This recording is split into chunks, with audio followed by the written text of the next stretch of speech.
Sky Squad, we are back in the building. And y'all know what? We've seen a lot of images, we've seen a lot of different people speaking out with regards to what has happened to Cassie at the hands of Diddy. And we know this to be a fact. This is something we've seen with our own eyes. This was something that we heard about in a court case. This was something we heard about prior to the lawsuit. And I just thought typically I don't talk about pop culture news unless I'm at a news station. I typically stick to reality TV news on this channel. But as I was just explaining to Bondi, I felt like this is a topic that we can't really ignore because I feel like it's so much bigger than all of us. Similar to when it's time to vote, I'm telling y'all to vote. That's just my stance on it, right? Because it's important. And I feel like this is equally an important topic. And I wanted to do it with somebody that I trust, right? And this to me is a special moment for me because talking to Bondi, if you've never had a personal conversation with her, is technically like being transported into another universe. Okay. When I sat down with you in New Orleans, my family's calling and texting. And in my mind, I'm like, oh, can we get together tomorrow? Because I was just in such a space of just good energy. And so I was like, you know what? We got to find a way in my mind to work together. But I'm happy that doing it this way is our first way because, again, I trust you. I know that the audience trusts you. And so I wanted to know, first of all, Bondi Blue is known across the internet. Okay, at this point, you're known for your takes on reality television, but also pop culture, both on YouTube. You are an award-winning, okay, entity at this point. Let's go ahead and call it what it is. Thank And you. so for me, the introduction is huge because you are huge. And I just want you to know that. That's how Thank people you. see you. That's how we view you. Thank you. Thank you so much. First of all, oh my God. Thank you for the introduction.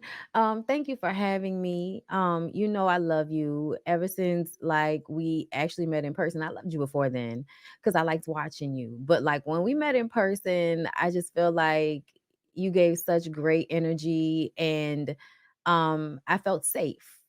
And so I think that in the same way you feel I am a great person to have this conversation with, I feel like you are a great person to have this conversation with because you are a man that I have felt safe around. Mm, So I think that when you have conversations like this, it's important to feel safe with the people you're discussing it with because so often these conversations, I believe, can be used to further abuse women mm. and we'll get into that, but I thank you for the opportunity and introduction and sharing your platform with me. Thank you. Yeah. No, it's my pleasure to be honest with you. I wanted to, I think, dive right into, I think we can talk about the images that we've seen of Cassie being abused by Diddy. Mhm. And to be honest with you, as a man, with I don't ever want to come across as being performative, number one, and just saying something to say something. My the space that I'm in is what can we do? Right? What can we do as men, specifically male content creators? And let's be real, men content creators, as I am, who often speak about women on reality TV. Now, for me, doing shows like Love and Hip Hop and the Love and Marriages, we got to get into it with the men too. But when we're talking about Real Housewives, it a lot of times as a man, I'm having to speak about a woman. So, as a male content creator, how can we as men make safe spaces for women in general? Or how can we further that to extend to the men that we know in our lives? I think that what is important is to recognize the fact that this is like a systematic thing, Mm, this attitude towards women. And I think that even though with Diddy and Cassie, like this is a situation with two celebrities, but we can look at Love and Marriage Huntsville and see how Martell and Melody's situation has been, how Marceau and Tisha's situation has been, how Kimmy and Maurice's situation, how they've been. And I think what is important for everyone to do, not just men, but to call out these things when they see them for what they are. mm, I feel like I've had a specific upbringing that gave me a front row seat to the different types of abuse, and I can just see them coming before they get to a physical point. It's something I actually became to be very good at. Literally being able to energetically feel like when it's time for me to get out of the room. mm, So I think that it is important for the men who are not abusive to at times check such attitudes.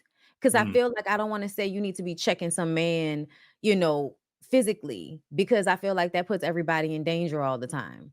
But I do feel like there needs to be an attitude of checking things when men say certain things, when they have certain attitudes that show they feel it's okay to disrespect women.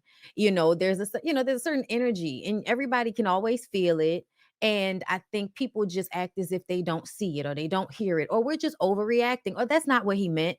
And I think that's a part of the problem. Like, if you're going to speak on women in these spaces, of course, when it's between women, it's one thing. But in relationships, we've seen time and time again, certain relationships look abusive mentally, emotionally, not always physically, but the men say things that are demeaning, and everybody can feel the woman being humiliated on screen. And we just kind of act as if we're not seeing it. We mm. have a reaction to it, like, well, that's what they going through. But then people in your life, that go through these things, and you don't necessarily say anything. So I feel like it's just important to check the behavior when you see it, or just give your perspective in the space when you feel like somebody is being misogynistic, abusive, they are, being aggressive in a space with a woman. It's okay to say that's not cool, that's not all right, dude. You know what I'm saying? That's a lot. It's okay to voice those things, and I think that's where it starts. The checking of these things in spaces like this, on reality TV shows, in the conversations online, because a lot of the conversations online perpetuate this type of abuse anyway. There's so many excuses being made online in the comments as we speak. So I think that it's about the people that know better actually saying that no, this is not cool. Oh, there's so many points that I personally am empathizing with right now as you're speaking about it, specifically with Love and Marriage Huntsville. Mhm. That has been a tricky show for me to navigate. I'm Ooh. not gonna lie to you. I'm not gonna lie. And I feel like I've been critical of Martell. He had even reached out to me and wanted to acknowledge his side of a specific story. Mhm. And for me, because the story was about kids, underage kids, Mhm. that wasn't something that I realized I wanted to be a part of. So I took that video down. Mm. Lot of heat for that. I'm just gonna be very honest with you. I got a lot of heat from that because people felt like I was protecting him. But in my Mm. mind, I felt like the last thing that I want to do is for these kids to get older and they research that and they come to my page. Mhm. How am I supposed to live with that when I ain't perfect, you know what I'm saying? I'm just trying to make the best decisions I possibly can. But Mhm. by that same token, I feel like what we sometimes see with him feels it feels very wrong in the way that he is treating his ex-wife. Things that I don't think that a man should ever do, I find him doing, and those things feel like exactly what we're talking about mentally. Mhm. So I have a hard time now watching the show because I just don't want to see it. So I don't know as a and this is this I had no plans to talk about this ever. Um because I felt like, the decisions that I make, I feel like I try to do my best. That's all I Mhm. can. Um how do you how do you watch a show or critique a show where you feel like you see something that just doesn't sit right with you? It's actually hard for me. I was explaining this to a friend of mine yesterday about how some days are just nerve-wracking days being a content creator in this space, discussing the things that we discuss. And I would often judge myself just like everybody else would for feeling a way or being passionate in my speech about things. But the truth of the matter is, we're supposed to be responding to some of these things the way we do. The constant suppression of how we actually feel is a problem. And I Mm, think that when you review these shows or even talk about these topics, it is just something that you have to prepare yourself for energetically to deal with what comes with it. And it's not always easy. It's not always a easy day. It's not always a great day to be a content creator. Even if you make a lot of money on a video, you may still have to deal with the negative energy that comes with talking about a topic and the people who are in the comments having very violent, ignorant reactions to things. The things that they say only perpetuate the problem even more. So you often feel hopeless sometimes. Like, is this ever going to get better? Are people ever going to stop being okay with the abuse all over the place? Like, people are just so okay with it and then act like they don't see a problem with it, and it's infuriating. I'm not even gonna lie. But what I've learned is that I'm supposed to be upset about it. That's why I'm upset about it, because I'm supposed to be, and I'm supposed to talk about it, and I'm supposed to find a way energetically and spiritually to deal with the negativity of that. Which is why I make sure I take a few days off and I don't worry about what's going on. That's why I don't always read comments. That's why I don't always engage, because if I am always in this space, constantly engaging with everyone about whatever it is that we're talking about that can be toxic, I am constantly in a low vibrational state. And that is not the way I like to be. That is not the way that my spirit is meant to be. So I often have to make sure that I am doing what I need to do for myself outside of this platform, um, in order to deal with the negative energy of that. But my feelings about it is that I'm gonna stand on business every time. And it's just gonna have to be whatever it's gonna have to be. mm, mm. I should have called you earlier. You know, it's okay. You know you can. I know. It was, you sometimes just kind of feel like you're in a little bit of a silo when you kind of deal with those, when you have those days, right? Yes. You just say to yourself, I'm gonna keep pushing on, and you just do because you have to, because that's what we're supposed to be doing. Right. Um, with regards to some of the reactions, I think that you have seen to the Diddy and Cassie situation, we've seen Kelly Price speak out. We've seen her sort of. Do you think what Kelly Price said? I mean, we know that she offered some level of philosophical, spiritual messaging that was maybe a bit confusing for Diddy publicly on a public platform. And then she later sort of took to a live video to explain herself. Does what she's saying, does that further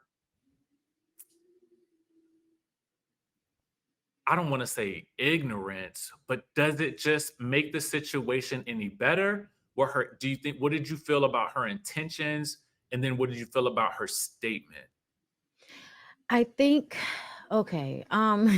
So first of all, I think that we have to remember that Kelly personally knows him, right? Right, right. And so I think people really get caught up on the version of someone that they have met, believing that that is the person that they are, not wanting to fully acknowledge or believe that the person that was kind to them at one point was actually just being manipulative in the moment. Mhm, And they know that people are going to have good stories about them and in order to offset the bad stories that are going to come out when they are being themselves. So I think we've seen it all over the place as far as giving money to charities and publicizing that. Because like you can do that in private if you're really trying to do that to help. But a lot of times people like Diddy, they'll publicize the charity that they do, and they need that to offset the negative, the messed up stuff that they're doing. And when it comes to Kelly Price, I think that Kelly Price is an apologist for Black men who she deems as victims in some respect. She feels as if the world has turned this man into a monster. And so we should see him as a victim in his own victimization of someone else. And I think that that's a problem. I think that that's something, honestly, that stems from religion, and a lot of people don't want to have that conversation about why you are so quick to use Christianity as a way to absolve people from sins when you don't even have the power to absolve them. So mhm, if you recognize that, Kelly, that you're not Jesus, you're not God, and you can't absolve Diddy from his sins against Cassie, then why are you writing messages saying how he needs to be forgiven? That's not your place, because you do not know what he's done. He lied about what he did. He said he did not do it, and we see that he did do it. So I don't know where in the past few days of his apology video or him denying the lawsuit when it first came out, I don't know when he would have gone through the necessary repentance required for us to be talking about his forgiveness at this point. And mhm, so for me, I think it is just a way for people who have felt loved by an abuser to protect an abuser. And I think that Kelly's statements are honestly the statements of someone that are not mentally well. The first statement, you're not mentally well. I'm sorry. A lot of people that love to like go into their Bible bag and messaging in that way, they remind me of people that are not mentally well. And when they get the response that they get, they then try to backtrack and act like everybody is misunderstanding. And I feel like we did not misunderstand anything. We have often seen Black women of a certain age come out to defend abusive Black men in the entertainment industry. It happens every day, B. And I think that's exactly what we were seeing with Kelly Price.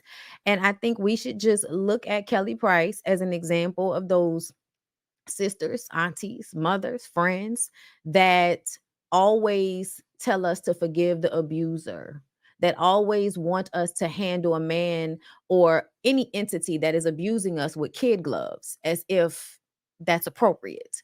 So yeah, I think we need to learn from that. I think there needs to be a changing of mindset, because it just bothers me when people use like this virtue signaling mhm, of, oh, God would want us to forgive someone. And it's like, but it's not your place to forgive him because he did not harm you. So it's mm, not your place to offer forgiveness.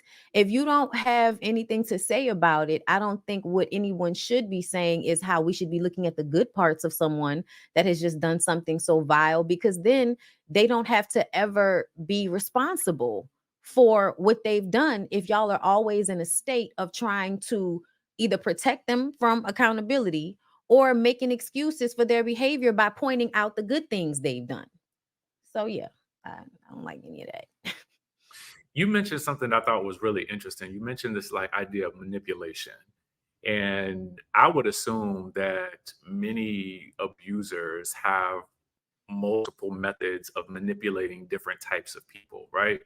So I would assume that there's the manipulation of the other men in their lives who may witness the abuse. Um, it- because in my mind, and we'll talk further about how men, because we talked about that briefly, how to check behavior, right? And in what ways we can maybe do that. But I do wonder, do you think that some of these men are manipulated as well? Or do you think that they are just cowards? And then how can women also learn to recognize like when they might be being manipulated, which could further lead to that type of abuse? So I'm gonna just answer the question about the women first, and then I'm gonna go back to the men. For women, Okay. I think it's important to listen to your inner voice. I think it's important to listen to when things do not feel right for you, when someone feels like they're breadcrumbing you, when someone comes off as if they are showing you everything you want to see in one instance, and then at the flip of a coin, now it's like they're not capable of that in this moment, and you just are trying to get back to the original moment where they were giving you everything that you wanted. Remember that that right there is a manipulation. It is Mm, meant to have you in a space almost of being an addict to a person, because it mm, reminds me of a drug habit. You get on drugs, you the first hit is always the best hit. And then after, you spend the rest of your drug addiction chasing the original high. But you're never going to get that because your resistance has been, taken up a few notches. You have a stronger resistance to the drug. And I think that's what ends up happening with people in abusive relationships. You end up becoming addicted to the push and the pull, to the all the love and all of the good feelings, and then it being taken away and then given back. You just start to get addicted to the good feeling because you're always in a lower place. mm, And I would think over time you don't see it happening, but please remember, at the beginning, when they first ever make you feel bad about who you are in any way, shape, or form, telling you that you're extra, commenting on your clothes, telling you how you should wear your makeup or your hair, any type of correction of your person that does not feel like it is coming from a place of love, be cognizant, because those are ways to chip away at you. Those are ways to, knock your confidence down little bit by little bit by little bit until you're just in a lower vibration and you don't even realize how you got there. And that mm, is a space when they make that switch, because now you're hooked. Now you're hooked, you're lowered, and they can treat you however they want to treat you. And then just when you're about to leave, or let them go or something like that, and they switch back to the love bomb, and I'm so sorry. And then they give you sad stories that they've gone through, which makes you trauma bond with them. And that's another thing a lot of women do with their abusers, because a lot of abusers have been abused, and they use those stories with women in order to keep those women emotionally held hostage in a way. I honestly feel like that's one of the things that keeps little Scrappy having all of those women in his orbit like that, is because everybody knows about the traumas that mm, Scrappy has had as a child. And I think the women are always seeing him like the little boy that is moving from trauma. And he is, but that does not mean as a grown man, he should be allowed to wreak havoc in your life because of it. But a yeah. lot of times we feel like we should be loving someone past their pain, and Mm, that can sometimes be detrimental to us, and you should always be first, always. So when it comes to men, I feel like the entire the entire societal dynamic of men is to punk each other, to police each other, and to keep each other from having honest connections with women, to be honest. I mm, feel like a lot of what I have seen growing up is men being very close to women, women being the ones that men depend on, but there's a level of respect that they have for other men that they do not have for the women, even the women closest to them. There are mm, things, you know what I mean? Like that there's an environment with men that, oh, we know that we have to keep this like this. So if anybody's acting outside of this, we have to question their manhood. And then we question their manhood. That then makes them feel like they're not acting as a man should if they're not on the side of the men, even if the men are wrong. Mm. Okay. So, and this is really by design. Like, y'all, this is historically by design all over the world. It's not just black people, it is white people, it is Asian, it is Indian, it is misogyny that is embedded into the culture. Okay, into the culture of the world. That's why women are, often oppressed all over the world, in different countries. So, you just have to look around and pay attention to this. But a lot of this is happening because men are being punked by other men. And also, there are women that do this to men. If you're not acting like this, you're not a man. It leans into the homophobia and acting as if because someone is attracted to a man and they're a man, that means they're less of a man. It's a lot of excuse my language, mind fuckery, because it's not true or real, but it's what everybody can use to make sure you're keeping the men in line so that the men can continue to keep the women in line. That's to me what is happening. And I think it takes evolved, brave men to say something when they hear something. And it doesn't always have to be confrontational, right? So I can remember my cousin. My cousin was someone that could always pick up on negative energies. He and I are like bookends in our family, like both very much alike mentally, spiritually. And he in college, if there was a dude that he knew was unsafe, he would tell the girls, hey, he ain't, he not good. He would tell guys too, like if a dude was down bad, hey, don't mess with them. They not good people. You know what I'm saying? And that's really sometimes all you have to do. But also there are times when you need to speak up because men who are violent and loud are allowed to wreak havoc because everybody else is trying to, oh no, oh no, oh no, let's calm them down, let's calm them down.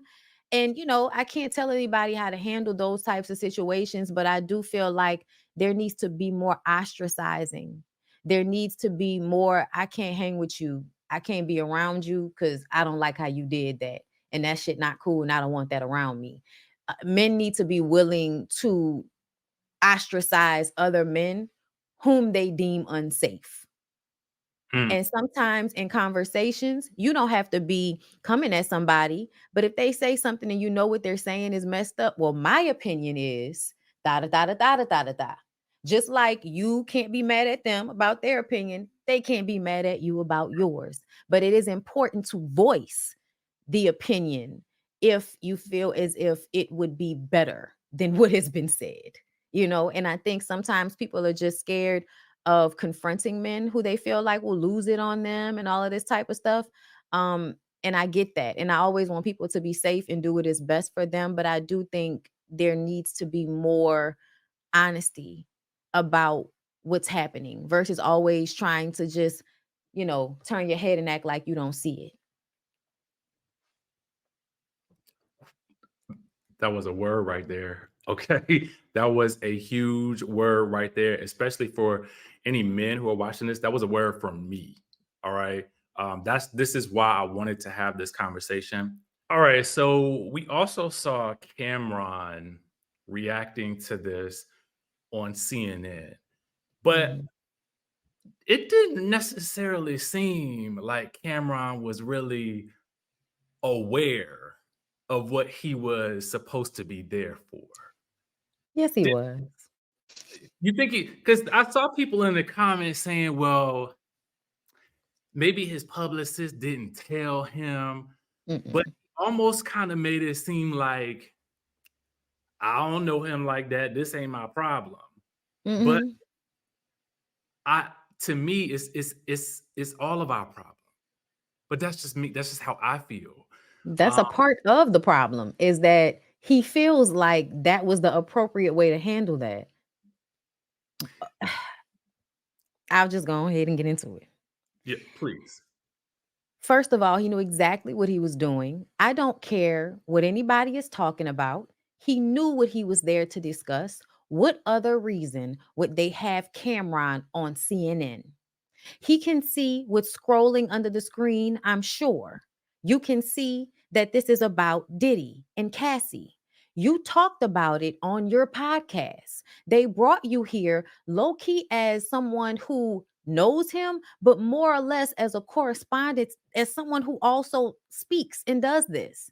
Instead of you being engaging and actually doing a good job at this to maybe bring some of CNN's audience to you, you took the idea that I'm going to be a mush mouth degenerate Negro, take a shot of liquor, then tell this black woman that I'm going to go and get me some cheeks later.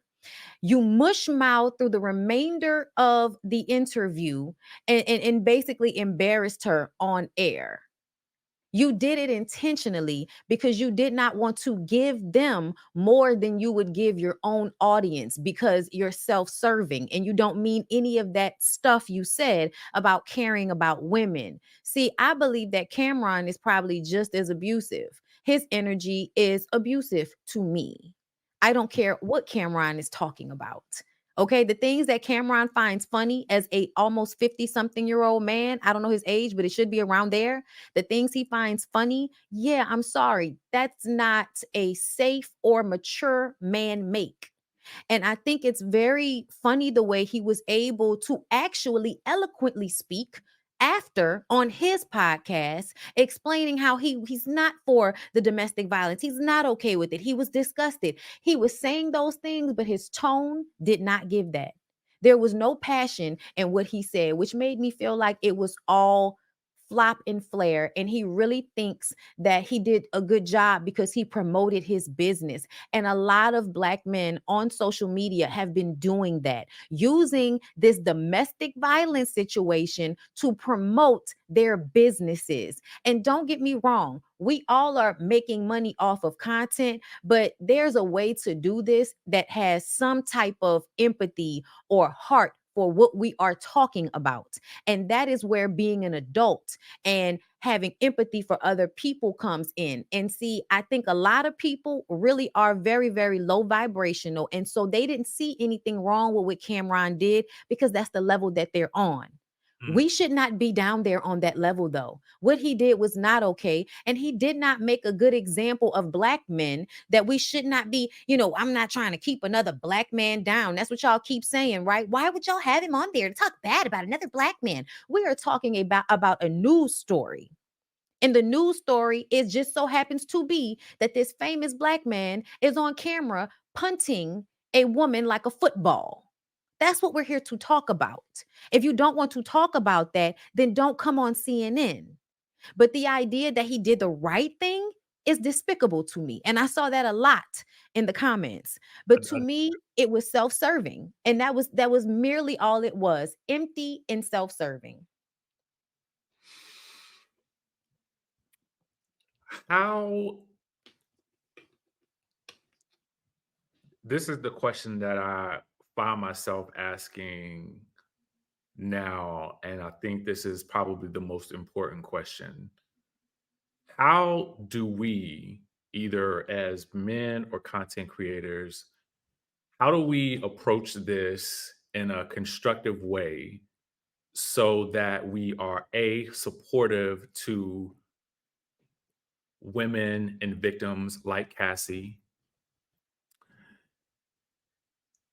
without re-triggering anyone who has had those experiences? Because as we as you and I talked about, we're in this space where we unfortunately at times have to talk about these things that can be very triggering. What I want to know is, and this is me also sitting in conversation with somebody I trust, simply asking, like, what's the advice? How have you found, what tools or resources have you found to be the ones to utilize when we are having these conversations so that we can, number one, have them because they're necessary, and then B, do so in a way that again also provides a safe space, but also doesn't re-trigger them. Because I would imagine that for Cassie, a lot of this has to be re-triggering, and no one's Absolutely. talking about that. Honestly, it's so funny that you say that because I feel like I was screaming that when Quavo and Chris Brown were going back and forth. I felt like they were re-traumatizing Carucci. Mm, And people were just acting like they could not hear that or that that did not matter. But because Carucci hasn't said anything, you act like that's not what that was. But it was absolutely re-traumatizing and abusive. But they won't see it for the behavior that it is until you have more evidence of him doing something. And even then, you're gonna act like you didn't see it. But with men and content creators, I would say take these. You can't you can't prepare people enough. The only thing I would say is let them know, trigger warning, let them know what you're going to discuss beforehand, because me myself, I have been guilty of not doing that, not recognizing that I needed to do that.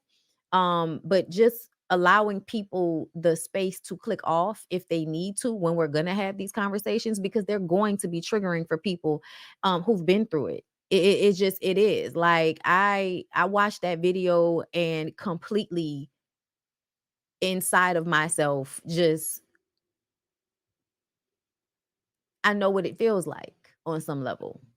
So it took me back to the pain, and it's something that I haven't really been able to get over, to be honest. um I don't hold any grudges or anything, but it is always a painful memory for me to remember being on the ground and having someone much larger than me kicking at me. So I personally am triggered when we talk about domestic violence, but I know I must.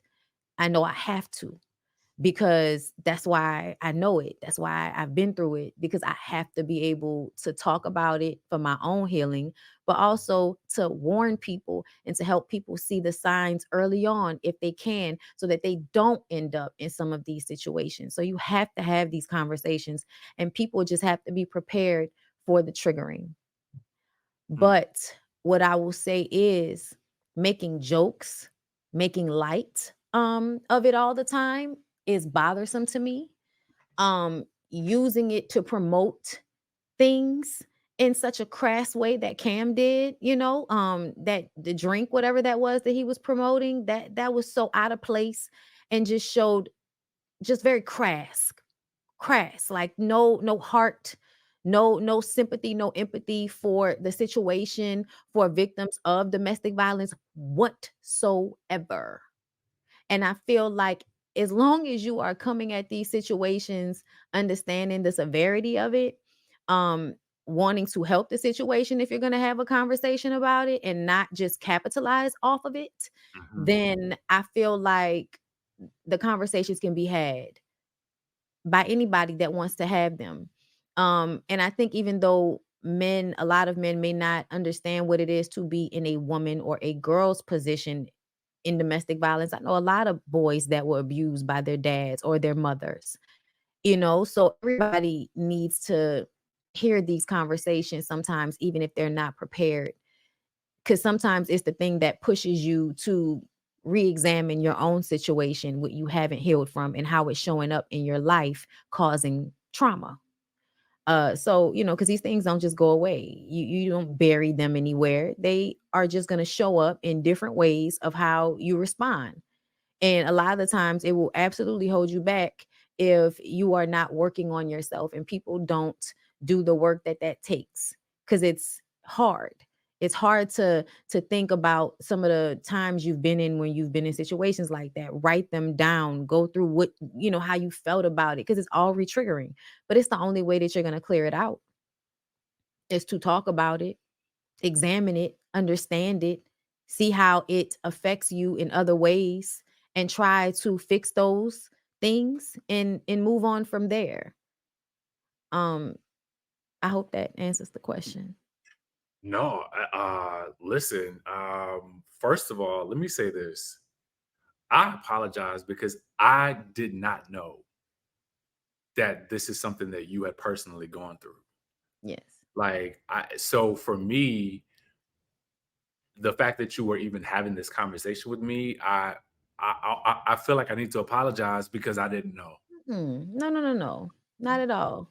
Nah, I mean, I knew what we were talking about. I'm not gonna act like Cam. I mean, I know, but it's just like you. you hear about it and then you see it, right? And then when you see it and I'm somebody who watches, true crime and TV, right? Mhm. To see that this is happening in real life and to see it happen, it's an image that does not leave you. So then to Mm-mm. know that to hear when someone else has had that lived experience, it just I feel like I needed to apologize because I didn't want it to be re-triggering for you. And so I'm just grateful that you even were okay with having this conversation. Of course. No, I'm good with mine. I can always talk about it. Especially because, I'm still trying to work through it. So a lot of times I need to talk about it. So yeah, I don't I won't say it's not triggering because it still hurts, but I'm okay. I'm good. Um, wow. This honestly for me, it was like a little bit of a mini therapy session.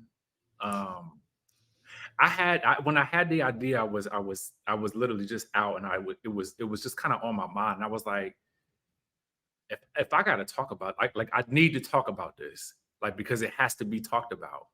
Um, I felt like as a man, I had to do something that meant something.